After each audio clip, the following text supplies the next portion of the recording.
बंधु माने आजिर एही कार्यक्रम को आपण मानक स्वागत। आजिर एही कार्यक्रमटी कन्या राशि व्यक्ति विशेष मानक पई बहुत गुरुत्वपूर्ण अटे।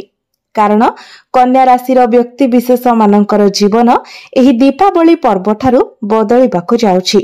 आपणक जीवन रे एक बड़ परिवर्तन हेबाकु जाउछि। कारण ग्रह नक्षत्र मानक चलन रे एक बड़ परिवर्तन हेबाकु जाउछि, जहार प्रभाव रे आपणक जीवन रे मध्य किछि बड़ हेबाकु जाउछि। देवगुरु बृहस्पति दीर्घ 12 वर्ष परे निजर राशि परिवर्तन करबाकु जाउछंती। दीपावली रो ठीक 2 दिन पूर्वरु अर्थात 18 अक्टोबर को गुरु निजर राशि परिवर्तन करिवे। आपणकर दशम भावरु एकादश भाव को गोचर करिवे। एकादश भावटी होइथाय लाभर भाव। तो गुरु आपणकर एकादश भाव रे उच्चस्थ हेबाकु जाउछंती। गुरु हेउछंती आपणकर चतुर्थ एवं सप्तम भावर अधिपति। तो चतुर्थ एवं सप्तम भावर अधिपति होई गुरु आपणकर एकादश भाव रे गोचर करूछंती। गुरुंकर दृष्टि आपणकर तृतीय पंचम एवं सप्तम भाव उपरे रहुछि। एहा व्यतीत सूर्य आपणकर प्रथम भाव को चलन करिवे। आपणकर प्रथम भाव रे बुधादित्य राजयोगर निर्माण हबो, जहा आपणको अधिक शुभ फल प्रदान करिवो।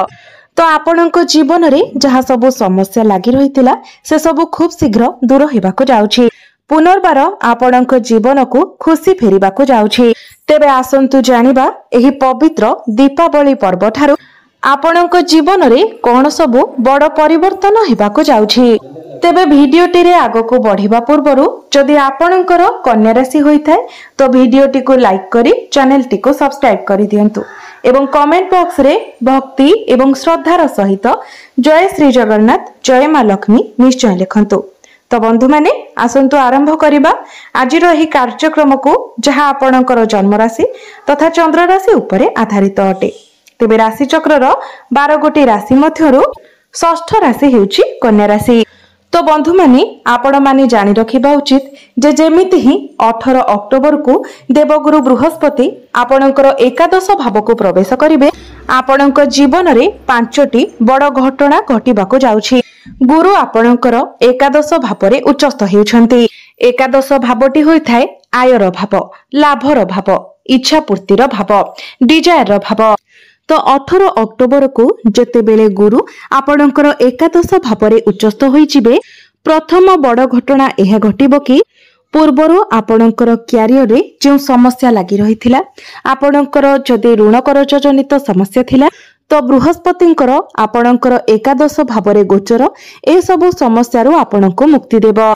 जदि आपण चाकरी को नै समस्या रे अछंती, बहुत अधिक चिंता रे अछंती किंबा चाकरी क्षेत्र रे आपणको प्रमोशन मिली पारु नथिला, ऊपर ऑफिसरकर सपोर्ट आपणको मिली पारु नथिला, तो आपण निजे देखिबे 18 अक्टोबर ठारू आपणको जीवन रे बहुत बड़ परिवर्तन आसीबाकू लागिबो।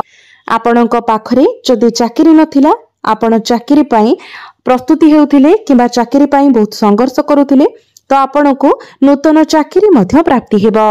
किंबा जदि आपण चाकरी करूछंती तो चाकरी क्षेत्र रे प्रमोशन हेबार मध्य जोग बनुछि। आपण आपणकर चाकरी क्षेत्र रे बहुत अधिक उन्नति एवं प्रगति करिवे। जो अज्ञात भय आपणकर मन भितरे चालू अछि कि आपणकर चाकरी क्षेत्र रे किछि समस्या आसीबो नाही, तो आपणकर कार्य क्षेत्र रे किछि समस्या आसीबो नाही, तो वर्तमान समस्त भयरु आपणको मुक्ति मिले। जदि पूर्वरु आपणकर स्वास्थ्य रे किछि समस्या थिला तो स्वास्थ्य जनित समस्या दूर होई जिवो। आपण निजको स्वास्थ्यवान अनुभव करिवे। चतुर्थ भावटी होइथाय मांकर भाव। तो गुरु जेहेतु आपणकर चतुर्थ भावर अधिपति अटंती, तेणु आपणक मातांकर स्वास्थ्य रे जदि पूर्वरु किछि समस्या थिला तो मांक स्वास्थ्य रे मध्य आपण उन्नति देखिबाको पाइबे। मांक सहित आपणकर कनेक्शन बहुत स्ट्रांग हेबो। आपणको मातृ सुख प्राप्ति हेबो। प्रत्येक दिगरु आपणको लाभ प्राप्ति हेबो। आपण जे भी कार्य रे हाथ देबे सेथिरे आपणको सफलता मिलिबो। चतुर्थ भावटी होइथाय समस्त प्रकारर भौतिक सुखर भाव। तो आपणकर चतुर्थ भावर अधिपति गुरु जेहेतु आपणकर एकादश भावरे गोचर करिवे तो आपणको समस्त प्रकारर भौतिक सुखर प्राप्ति हेबो। एही दीपावली परे आपण कोनोसी नूतन जिनिस किणाकिणी करि पारंती। नूतन जमी भूमि प्रॉपर्टी इत्यादि किनि पारंती। नूतन जानवाहन किनि पारंती किंबा नूतन गृह आदि निर्माण करि पारंती। आपण घर को कोनोसी इलेक्ट्रोनिक जिनिस आनि पारंती। एवं सप्तम भावर अधिपति मध्य देवगुरु बृहस्पति अटंती। सप्तम भावटी हेउछि वैवाहिक जीवनर भाव, व्यापार वाणिज्यर भाव, आपणक जीवन साथीर भाव एवं डेली इनकम रो भाव।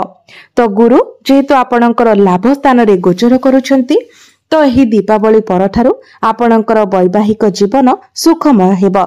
जदि पूर्वरु आपणकर वैवाहिक जीवन रे किछि समस्या लागि रहितिला तो समस्त प्रकारर समस्या मध्य दूर होइजिबो। आपणक मध्यरे जदि कोनोसी प्रकारर वैचारिक मतभेद थिला तो से सब दूर होइजिबो। आपणक मध्यरे भलो पाइबा बढ़िबो, कनेक्शन स्ट्रांग हेबो। आपण दुई जण मिसी किछि डिसिजन नै पारंती। जदि आपण संतानर कामना करुथिले तो आपणको संतान सुख प्राप्ति हेबो। कारण गुरुंकर दृष्टि आपणकर पंचम भाव उपरे रहुछि। पंचम भावटी होइताय संतानर भाव। तो जो मानकर संतान अछंती तो संतानक तरफरु आपणको कोनोसी खुशी खबर मिली पारे। संतान माननकु नेकी आपण समाज रे प्रशंसित हेबे। एही दीपावली पर्व ठारू जदि आपण बिजनेस करूछंती तो बिजनेस रे आपण उन्नति प्रगति देखिबा को पाइबे। आपणकर डेली इनकम बढ़िबो, आपणकर फाइनेंशियल ग्रोथ हेबो, आपण धन संचय करबा को समर्थ हेबे। तेबे बंधु माने पंचम भावटी शिक्षार भाव मध्य होइथाय। तेनु जो माने विद्यार्थी अछंती तो विद्या क्षेत्र रे आपण बहुत अधिक उन्नति करबा को जाउछंती। जदि एही दीपावली परे आपणकर कोनोसी एग्जाम अछि, कॉम्पिटिटिव एग्जाम अछि, प्रतियोगितामूलक परीक्षा अछि, सरकारी परीक्षा अछि तो निश्चित भाबरे आपण सेथिरे उत्तीर्ण हेबे। कारण सूर्य मध्य आपणकर लग्न रे गोचर करिवे। सूर्य होउछंती सरकारी रो कारक ग्रह। तो आपण जदि सरकारी परीक्षा देउछंती तो निश्चित भाबरे सेथिरे आपण कृत कार्य हेबे। एवं जदि आपण सरकारी चाकरी करूछंती तो सेथिरे आपणको प्रमोशन मिलिबार जोग रहुछि। आपणकर दरमा मध्य वृद्धि होई पारे। गुरुंकर दृष्टि आपणकर तृतीय भाव उपरे रहुछि। तृतीय भावटी होइथाय छोट छोट यात्रार भाव। तो एही दीपावली परे आपण अधिक यात्रा करि पारंती। तेबे यात्रा आपणक पई शुभप्रद साब्यस्त हेबो, आपणक पई लाभप्रद साब्यस्त हेबो। आपणकर अटकी रहितिबा कार्य संपूर्ण हेबो। आपण जदि ऑनलाइन रे काम करूछंती, डिजिटल मार्केटिंग करूछंती तो ए सब क्षेत्र रे आपणको बहुत अधिक सफलता मिलिबो। गुरु हेउछंती भाग्यर कारक ग्रह। तो भाग्यर कारक ग्रह होई गुरु जेतेबेले आपणकर लाभ स्थान रे अछंती तो ही दीपावली परठारु आपणकर भाग्य प्रबल हेबाको जाउछि। प्रत्येक क्षेत्र रे आपणको आपणक भाग्यर साथ मिलिबो। अल्प परिश्रम रे आपणको अधिक सफलता प्राप्ति हेबो। तो ही दीपावली परे जदि आपण किछि बड़ कार्य आरंभ करबाको चाहुचंती, किछि बड़ जिनिस किणाकिणी करबाको चाहुचंती, किछि बड़ इन्वेस्टमेंट करबाको चाहुचंती तो आपण निश्चित भाबरे ताहा करि पारिबे। ए सबुरे आपणको अधिक सफलता प्राप्ति हेबो। गुरुंकर दृष्टि आपणकर पंचम भाव उपरे रहुछि। पंचम भावटी होइथाय प्रेम जीवनर भाव। तो जदि आपण प्रेम करूछंती एही दीपावली परे आपणकर प्रेम विवाहर रूप नै पारे। कारण गुरुंकर दृष्टि आपणकर सप्तम भाव उपरे मध्य रहुछि। एही दीपावली परे आपण आपणकर जीवन साथींकर पर्सनल एवं प्रोफेशनल लाइफ रे ग्रोथ देखिबा को पाइबे। कोनोसी ना कोनोसी दिगरु तांको लाभ प्राप्ति हेबो, तांकर कैरियर रे ग्रोथ आसीबो। जो माने अविवाहित अछंती एही दीपावली परे सेमानक घर को नूतन प्रस्ताव आसीबो एवं आपणकर विवाह मध्य स्थिर होइछिबो। तेबे बंधु माने जदि मोटामोटी भाबरे कहिबाकू जिबा तो एही दीपावली परे आपणको अनेक क्षेत्र रे सफलता मिलिबाकू जाउछि। आपणक जीवन रे एक सकारात्मक परिवर्तन आसीबाकू जाउछि। जेमिति कि आपणकर चाकरी क्षेत्र रे प्रमोशन हेबाकू जाउछि। आपणकर फाइनेंशियल ग्रोथ हेबाकु जाउछि। आपणकर जीवन साथींकर कैरियर रे ग्रोथ हेबाकु जाउछि। विद्यार्थी मानकु शिक्षा क्षेत्र रे बहुत अधिक सफलता मिलिबाकु जाउछि। आपणकर भाग्य रे वृद्धि हेबाकु जाउछि। एही समय आपण धार्मिक यात्रा करि पारंती, दूर यात्रा करि पारंती। समस्त ऋण करजरु मध्य आपणकु मुक्ति मिलिबाकु जाउछि। तो एबे आसंतु जानिबा किछि उपाय विषय रे, जो उपाय गुड़िक करिबा द्वारा आपणकु अधिक शुभ फल प्राप्ति हेबो। सेति पई प्रत्येक दिन आपण गायत्री मंत्रर जप करंतु। प्रत्येक बुधवार दिन आपण गोमातांकर सेवा करंतु। गोमातांको सबुज चारा खाइबाकू दियंतु। एहा सहित प्रत्येक दिन आपण बुधंकर बीज मंत्र 108 थर जप करंतु। एवं प्रत्येक दिन आपण हनुमान चालीसार पाठ करंतु। एवं प्रत्येक दिन उदित सूर्य को तंबा पात्र रे जलार्घ्य अर्पण करंतु।